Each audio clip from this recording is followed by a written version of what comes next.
John the Violin Man. I'm here in Pentligare this morning with Dr Shehzad Latif. Shahzi. Hi, good morning everyone. We first came to the United Kingdom back in 2003. I was here to attend my graduation ceremony for the FRCS from Glasgow Royal College of Surgeons. Since then, we've been here. We've loved every moment of it, and we've become more and more fond of where we are. And you came to Scotland to begin with, moved to Wales 3 years ago. Yeah, I started my medical job, or rather my job in Perth in Scotland, where I spent about 6 months.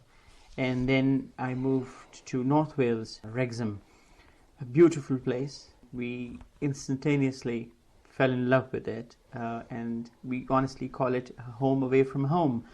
Made so many different friends. It was so welcome, and I worked at the Wrexham Myler Hospital, and I was training to be a breast surgeon at that time.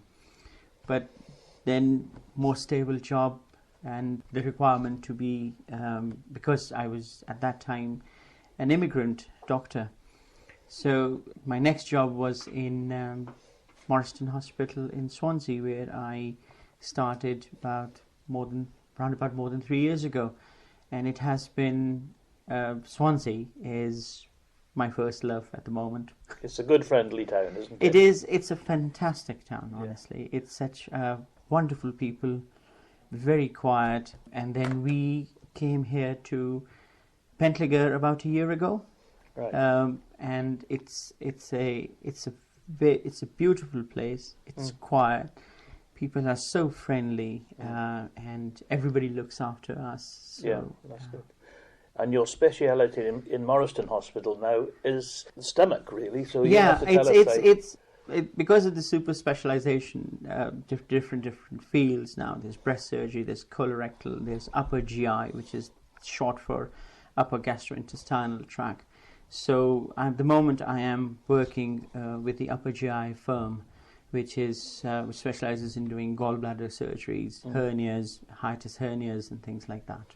Yeah, very important job, I'm sure, and very satisfying. I'm grateful to God for it's a brilliant job, and it's so you feel so happy at the end of the day when you've done a successful operation, you've saved somebody's life, and people come in so sick, right? And I empathize rather than sympathize, in all its honesty. And it's I can't describe the feeling when you see your patient walking out of the hospital all fine. Yes. It's the best feeling one can have. A big smile on their face. Oh yes. Yes, it must make big smile on their face, lots of chocolates, cards, thank yous and things like that. Not too many chocolates if you want to get better. Now you're going to have to tell us about your hobbies, because you're a very busy man and you've got all sorts of interests. Before we were talking about what I like and what I do, in all its honesty, I think I'm a jack of all trades, as you might put it, but I don't believe in the second part of the proverb saying master of none. I'm a perfectionist, and I like to do things to the best of my capability, and I try to do things in that way. And I always look at whatever that I do, I look at it from the point of view of the other person, right? What would he feel, or what would they feel about looking at some of my things which I do? So with that at the back of my mind, I do paintings. I love watercolors, which is a very difficult medium. I have met, through the Swansea Art Society, to whom I am highly indebted. They welcomed me with open arms, and honestly, and I met Graham Hedlow. He's a local artist from Tenby. Arnold Lowry.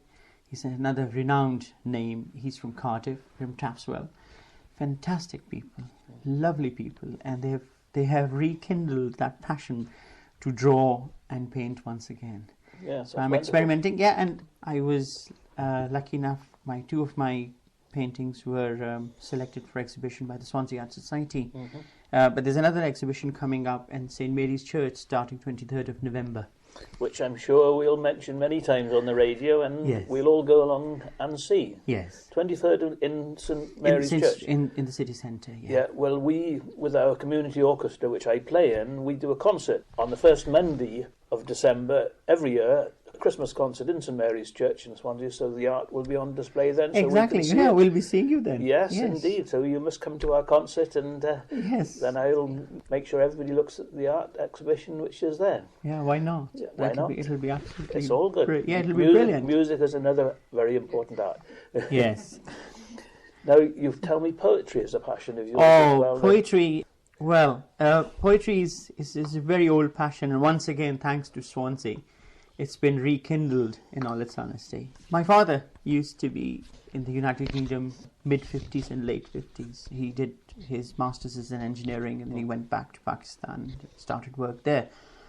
But he used to speak a lot about the United Kingdom, how beautiful Wales is, and the Lake District and other places. And I think this country is blessed with, and especially Wales is blessed with beautiful scenes and lovely places. And beautiful poetry to go with it. And exactly, I was going to say Dylan Thomas. And poetry and perfectionism have got to go together. Oh yes. Perfect words. Oh yes. Is poetry of Dylan Thomas Wordsworth, Yes. as you mentioned the thing. Yes.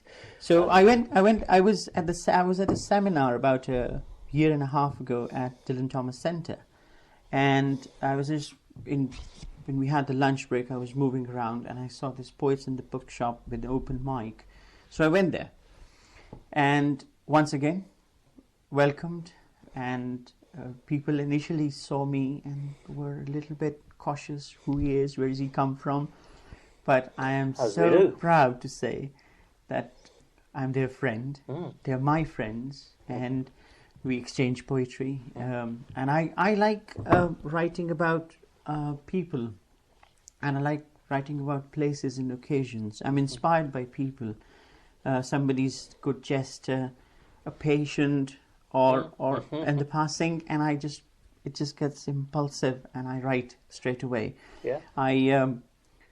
If it comes straight away, then it's brilliant. That's right. So I've written poems about my hospital, the Morriston Hospital. You told me about that earlier, yes. and you're going to recite that for us. I'll certainly do that. Would yes. you do that? Because I'm sure that would be lovely. Yeah, I will. I'll. Yeah, and then I wrote a poem about Singleton. All of these poems have been published in the local newspaper, the Evening Post. Right. Okay. And I have recently entered the National Poetry Competition. I've submitted 4 poems there. Hopefully, they should be there very soon. I mean, I hope I'll need all of your support and all of your wonderful listeners who are out there. I'll need their support. You will get that for certain. Yes. There's a poem about the London Underground there, and I'm also working at the moment on a poem which I call the A483 song. It's an ode to the road A483, which it starts off as born on the junction 42 of the M4, and how this road then tracks its way around Swansea, goes through mid Wales, and then ends up in Wrexham. And surprisingly, both of my houses, the one we used to live in Wrexham and the one we are in Swansea, are right next to 483. How strange, isn't it good? It is. It's a beautiful. Mid Wales is beautiful. Yeah. And all roads take you home. Oh yes, exactly, exactly. This poem is titled Morriston Hospital. Overlooking from the hill on a working class neighbourhood of mixed ethnic backgrounds, like Heimdall is a hospital, with its long corridors and open doors, where smiles and nods are more contagious than bacteria in overcrowded wards, where life and death are pitched in a battle eternal, and the joy of saving life beams.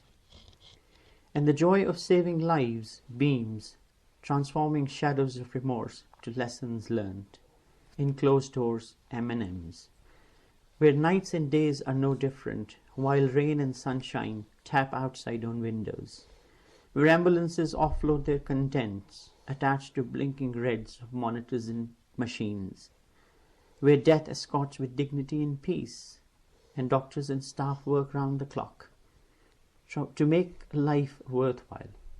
This is Morriston Hospital. Welcome to where I work. Well, that's wonderful. Some powerful stuff. But yes, it brings a strong message. Yes, it? It says welcome to where I work, but please stay healthy, stay out of Morriston Hospital. But if you do come there, I'll definitely look after you. I'm sure you will. I enjoy it, and I'm sure these poems will be published at some point and will be available. I hope so. I hope yes, so.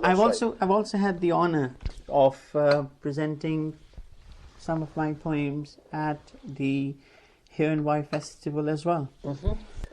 So and we've touched on art. I've seen some of the watercolours and some of the silhouettes that Shahzad have done, and they're absolutely stunning. That's very kind.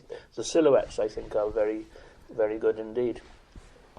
Now, comics is another passion of yours. Children's comics. Yes. Now, tell us very quickly about. Yeah, the comics. I love Marvel comics. Yeah.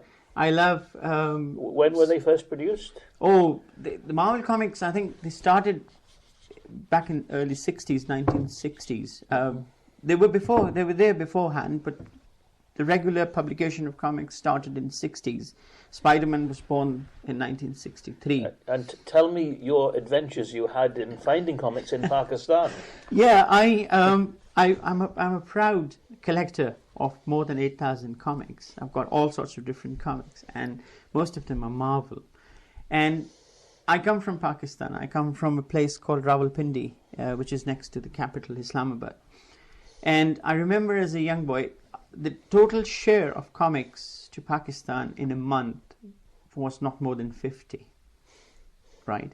So you can imagine, I remember myself cycling as a boy to the local bookshop early in the morning, 7 o'clock, sitting on its stairs, waiting for the delivery truck to come. I knew when the deliveries were always on Thursday mornings. So I used to be there 8 o'clock sharp and waiting for that little box to open and grab the very few that were in them. Yeah. And it has been, and I think it was that desire and that challenge which made me fall more and more in love with comics. Yeah. Here, and I've continued with it, and I am proud to say, again, that there's every comic book shop here, starting from Dundee, the Black Hole, and through to Manchester and right down to Swansea, they know Dr. Latif very well. Really? That's good, and I'm sure we're going to get to know you even better as well. Now, you've given me quite a list of music titles and performers which you enjoy. I'll read them quickly. James Last, Richard Clayderman, Waylon Jennings, Johnny Cash, Don Williams, the Bee Gees, Neil Diamond, quite a variety there. Now, what particular tracks would you like us to play on this show for you two? Well, I've got a good ear for music, and I've got a diverse choice, as you can see. They start from Bee Gees down to Pink Floyd and Neil Diamond inclusive, and country. But if you can play First of May by Bee Gees, as well as More Than a Woman and Amazing Grace. And if you can top it up with Comfortably Numb, that'll make my day. That's Pink Floyd and Neil Diamond. Well, it's been an absolutely wonderful interview. I really enjoyed being here, and I hope you've enjoyed, and I hope our listeners, I'm sure they will enjoy it, because it's so you can meet the most... You're not an ordinary looking man, you're a very good looking man. Thank you very much.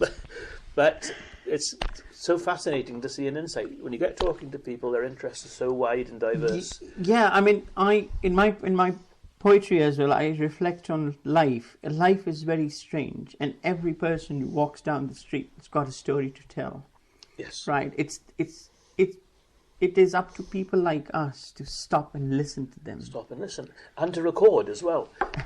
I've met so many people in my lifetime that had a book to write, and to get them to sit down, incredibly interesting people, and you just think he's just an ordinary chap, but they're full of stories, and I've got stories which I'd like to tell myself, but to actually get the time and the dedication to do it properly. But anyway, thank you very much. Thank you very much for talking to you. Thank you very much for for being here and one last request from my beautiful wife who's sitting next to me. And what's her name? Her name is Naseem, and she I hope I survive the day because I've forgotten our very favorite song, which is by Bryan Adams, Everything I Do It For You. Thank you very much again, and I'm sure the Turquoise listeners will enjoy this interview, and we'll hear it several times. That's very kind of you. Thank you once again. Thank you.